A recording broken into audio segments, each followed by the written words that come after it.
Olá pessoal, tudo bem? Eu sou o professor Juscelino Lima, vou estar com vocês na disciplina O Espaço Geográfico na Narrativa. É uma disciplina de 60 horas que começa no dia 12 de junho e vai até o dia 10 de julho. Como professor formador, eu pensei a disciplina em 4 momentos, em 4 unidades.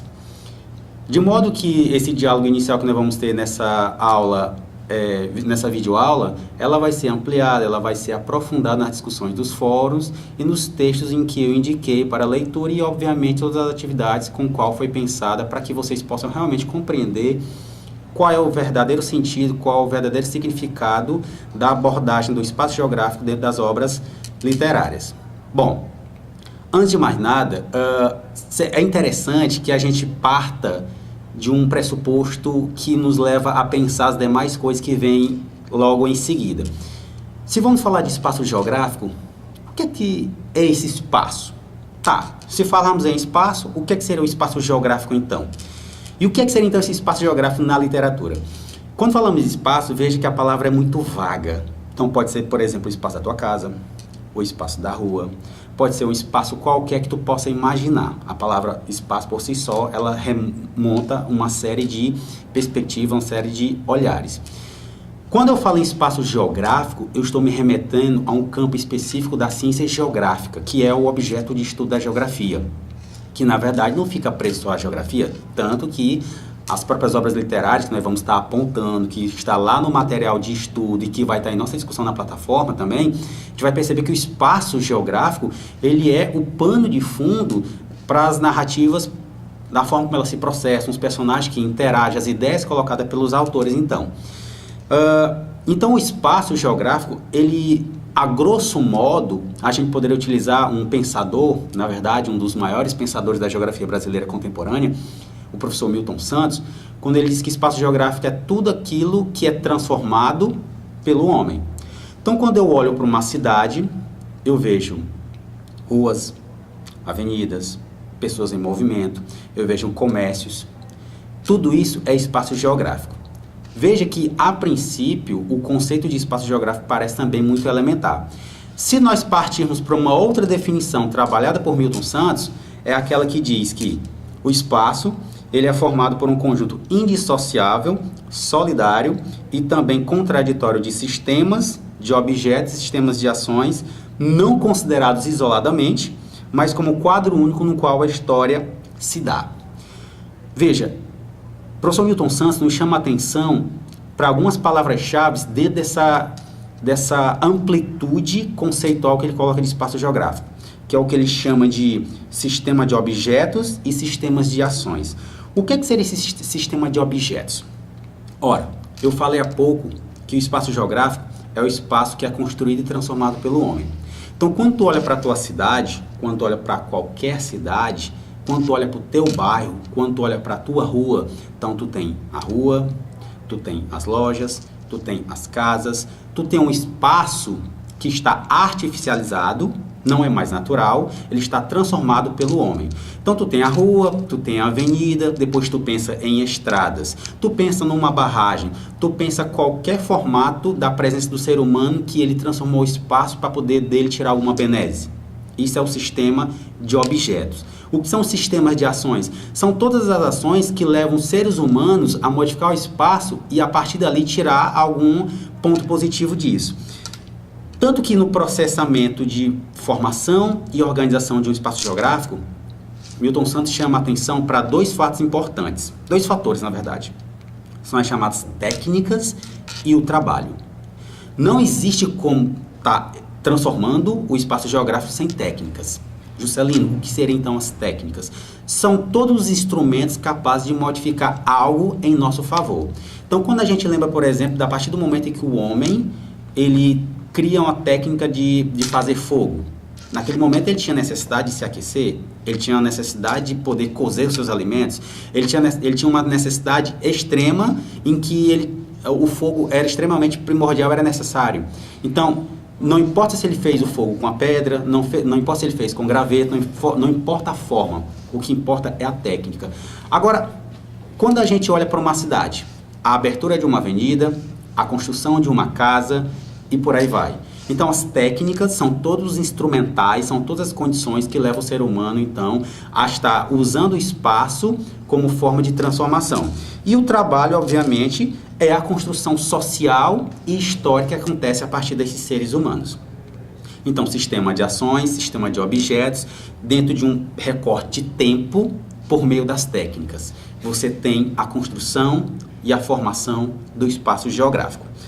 Bom, a construção desses espaços ou a elaboração desses espaços, ele acontece por algum sentido, por algum motivo. E ele, claro, obviamente, ele foi diferenciado ao longo do tempo. Imaginemos o Brasil. O Brasil, até por volta dos anos de 1950, era um país meramente agrário. Ou seja, a população morava mais no campo do que na cidade. Com os processos de industrialização que o Brasil passou a partir de 1950 em diante, as cidades passaram a ser os novos espaços de sociabilidade, de encontros, de geração de riquezas e da capacidade de viver. Com isso, as cidades foram se alterando, foram se reelaborando e, obviamente, todas as suas espacialidades tornaram-se diferenciadas. Aí, veja que de 1950 em diante, 1980 e hoje, nós temos momentos distintos. Então, o recorte histórico, ele é um dos pontos-chave para se entender a compreensão do processo de formação e reelaboração do espaço geográfico. Bom, quando se trata, então, da discussão sobre espaço geográfico, nós temos, então, que também mencionar as categorias de análise desse espaço geográfico. Nós temos, então, as paisagens, nós temos os territórios, nós temos as regiões e nós temos, portanto, o espaço geográfico em si. O que seria a paisagem? De um ponto de vista conceitual bem prático, Milton Santos nos informa que a paisagem é tudo aquilo que a nossa visão consegue abarcar, consegue alcançar. Então, tudo que eu olho é uma paisagem. Essa paisagem ela se dá em dois grandes eixos, as paisagens naturais e as paisagens artificiais. As paisagens naturais, chamada de primeira natureza, e as paisagens artificiais, chamada de segunda natureza. Pela própria nomenclatura, veja que primeira natureza é aquilo que primeiro existiu, aquilo que não necessariamente necessitou da intervenção humana para existir. O espaço artificial é aquele transformado, elaborado, pensado a partir do pensamento humano. São as paisagens.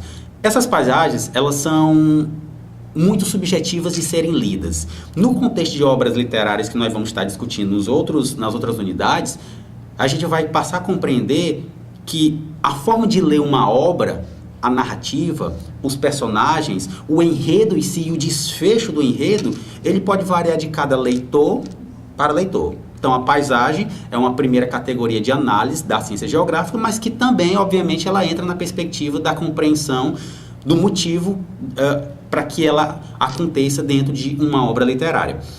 A outra categoria que a gente pode estar falando é a de lugar. O lugar é algo particular. Ele se refere à construção do indivíduo, às suas características, às suas familiaridades, aquilo que o indivíduo, ser humano, passou a adquirir enquanto sujeito social. Então, por exemplo, para ser prático, pensemos o espaço urbano, o espaço da cidade. Uma coisa é o indivíduo que nasce e cresce num seio social pobre, pense as favelas. Outra coisa é o indivíduo que nasce e cresce num bairro elitizado, num bairro rico. Essas duas pessoas de origens diferentes, elas têm trajetórias de vidas diferentes, têm histórias diferentes e têm vivências que vão marcar a sua linguística, vão marcar os seus hábitos sociais, vão marcar uma série de questões que ela vai carregar para o resto da vida. Então, o lugar se remete à ideia de particularidade de um espaço que consegue influenciar na construção do indivíduo. Essa observação é importante porque quando a gente chega nas obras literárias, a gente vai parar para perceber que determinados comportamentos de determinados personagens nas narrativas, elas não acontecem a um mero acaso, porque está ligado justamente com o processo de formação que diz respeito, então, à origem que remonta àquele personagem. A outra categoria de extrema importância é a de territórios. Territórios, na verdade, é uma expressão muito cara na utilização da compreensão do espaço geográfico e também dentro do aspecto da abordagem literária. Esses territórios, eles podem se dar sobre alguns formatos. Existe o processo de territorialização, existe o processo de desterritorialização e existe o processo de reterritorialização.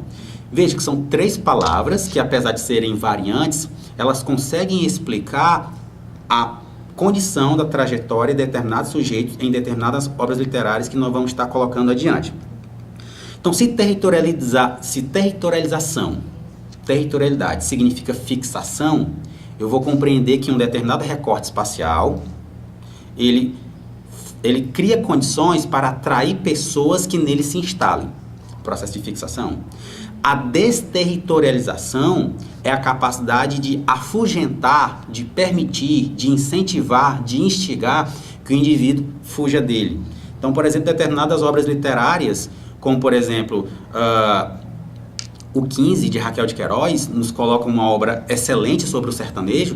A gente vai perceber como as agruras do sertanejo, permitidas pelas secas, forçaram a uma grande quantidade de deslocamento em massa, pessoas fugidas das secas para as grandes áreas urbanas no Ceará. E a reterritorialização seria a capacidade de aglutinação, ou utilizando o prefixo ré, a reaglutinação, a volta de indivíduos ao seu espaço geográfico de origem. Quando a gente pega obras literárias, particularmente as de cunho sertanejo, a gente vai ver muito essa coisa do indivíduo ter saído da sua terra natal, devido às secas, devido às problemáticas, devido à fome, e algum tempo ele retornar. Então, território, como eu falei para vocês, é um termo muito caro, porque depende do contexto e da forma como você vai abordar a questão literária, os sujeitos e o enredo. Bom, e uma última categoria de análise é a de região. Veja que região é também um termo caro, tanto para a ciência geográfica, que é aí a grande detentora da discussão, do diálogo acadêmico, científico, no que se refere ao espaço geográfico, porque ela assume diversos formatos. Podemos falar em região urbana, podemos falar em região industrial, podemos falar em região natural. De todo modo, o que caracteriza uma região?